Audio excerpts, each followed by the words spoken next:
So ito po, malapit na po siyang matapos. Yan.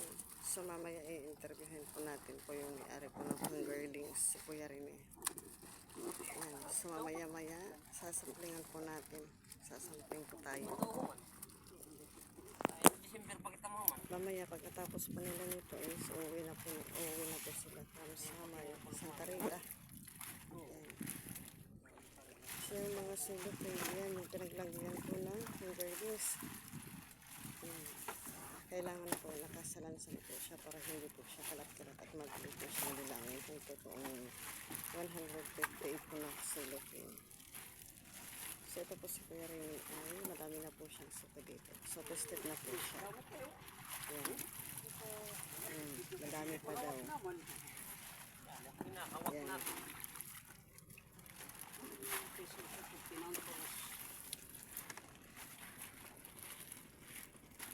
Natunod. Hawapon.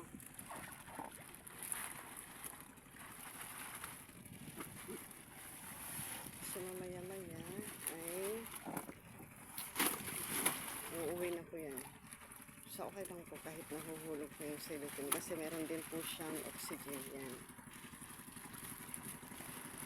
Meron po siyang oxygen.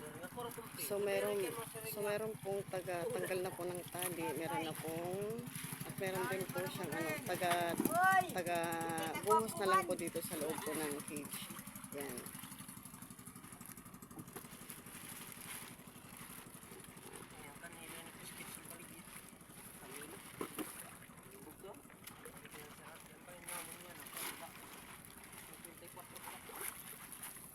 Sayang, yan binaligid. Ano po ito sa pagkakasing? Daraminti mo na ito din sa seglan.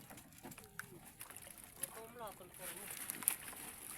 Ito baka may siglaman na ito. Ito sa nanonobo ng tiyo po. Ano po kasi yun? Ito kay mga patay. Parang pakadusmil. Gimbalikan ng dusmil. So ang service po nila, pag de-deliver po ng fingerlings, dinadaan po nila po dito sa dagat. So gumagamit po sila ng pambot na dimakina po. So pag malakas po ng current po ng tubig, dahan-dahan po sila kasi pag napasukan po ng tubig po yung pambot, delikado po kasi malulubog po yung bangka po. Ayan. Kasi masulog po ngayon, malakas po yung pressure po ng tubig. Yan, so kanina, puno po yan kanina ng fingerlings. Yan. So ngayon konti na lang po. So mamaya-maya titignan po natin kaya magre-recount na po sila ng fingerlings. Pagsasampling po tayo ng 10 packs na po na silopin. So ang size po nito is 4 lang po siya. 4 kumbaga. Tawag po nila dito sa Waray. 4 size lang po. Size 4 yung isda po nila. So standard na po tong isda po na to. So magsasampling na po tayo ngayon. So titingnan po natin yung quality ng isda ni Kuya Rene. Yan.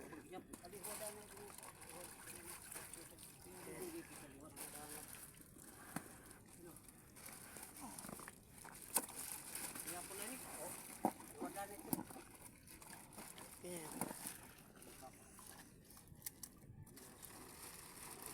Yan. So ito na, magsisimula na po tayong mag-counting. Ayan, so magbibiling na po tayo. Sisilipin po natin yung isda. Ayan.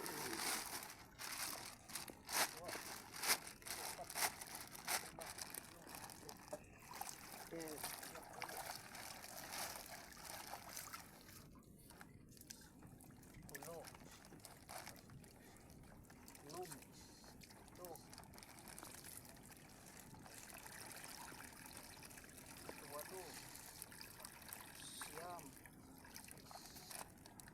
So ito na po siya, nag-uumpisa na pong counting po ng isda. Yan, yung fingerlings. Kung ilan po yung laman ng kada silopin na fingerlings po.